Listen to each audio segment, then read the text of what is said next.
The quiet man conquereth. Beware the quiet ones. Considering this saying has achieved adage status, there must be at least some modicum of truth to it. Of course, not all quiet types need to be treated with caution. From boisterous barroom banter, or in a standard Colombian setting, trashy tienda talk, to a monotonous management meeting and much else besides, there are those who simply don't want to engage in whatever conversation is taking place. This doesn't mean that they're planning treachery or such like. Most likely, they just want to keep themselves to themselves and wish everyone else would do the same. Or, if it's a scenario where they are expected to engage, they may simply be a little clueless about the matter at hand or feel that no more needs to be said. As somebody who frequently likes to use the aforementioned tiendas and my beloved panaderias, Bogota's ubiquitous bakeries cum cafes, to both unwind and ponder about life, at times I am one of the quiet ones, but far from the menacing kind. On such occasions, the only way I might become a threat is if somebody disturbs me. Keep your distance and all shall be fine. I do believe, though, there are some people who get a kick out of interfering where they're clearly not wanted. An excuse can be made when alcohol is involved, but when it's done in sobriety, one is less understanding. Martha, the Jehovah's Witness who frequents my office panaderia, is a prime example. And it's not like I haven't been clear with her as to my thoughts about her particular faith. Thus, rather than being wary of those who say little, I tend to have an amount of respect for them. It's like we have a mutual understanding when in each other's company. One innately knows when talk is permitted, for there is a time and a place for it. The blabberers, by nature, don't get this.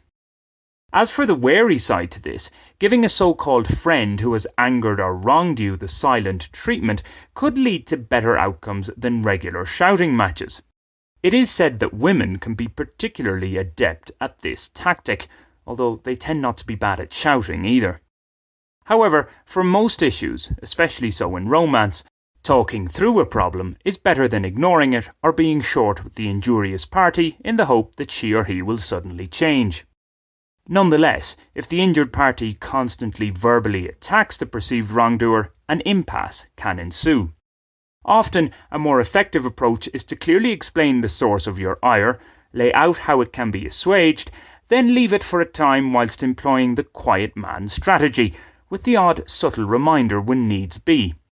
It's a move that is, for the most part, better suited to friendship problems than genuine romantic relationships. This is because, by its nature, it might sever the bond indefinitely. But if it is terminal, then so be it. I'd prefer to be rid of such friends than keep up any pretense to the contrary. In fact, this largely irreversible result is the second of two main advantages of the silent treatment. Preceding it is the opportunity it gives to de-stress somewhat. Regularly engaging in heated words, getting the blood up, takes its toll. Okay, venting can be beneficial too, but not when it's constant. So playing the quiet man once you've explained the wrongs to the wrongdoer allows for a cooling off period, so to put it. It's up to the sinner to make the next move. Should none be forthcoming, this tells its own story. The relationship is on rocky terrain. You end it and either move on as completely as possible or pursue other methods to right wrongs. Now, I am referring to situations where it's fairly obvious to all who is in the wrong. For example, lending money to somebody who fails to pay back within the agreed upon time frame. Yes, alas, I have experienced this. It's not always so clear-cut as to who's at fault. 3 sides to every story and all that. Nevertheless, the quiet man, or at least the one who shouts least, is often the one who achieves more, gets more done. So while it's not always necessary to beware the quiet ones, it is usually the case that those who make the most noise are but empty vessels.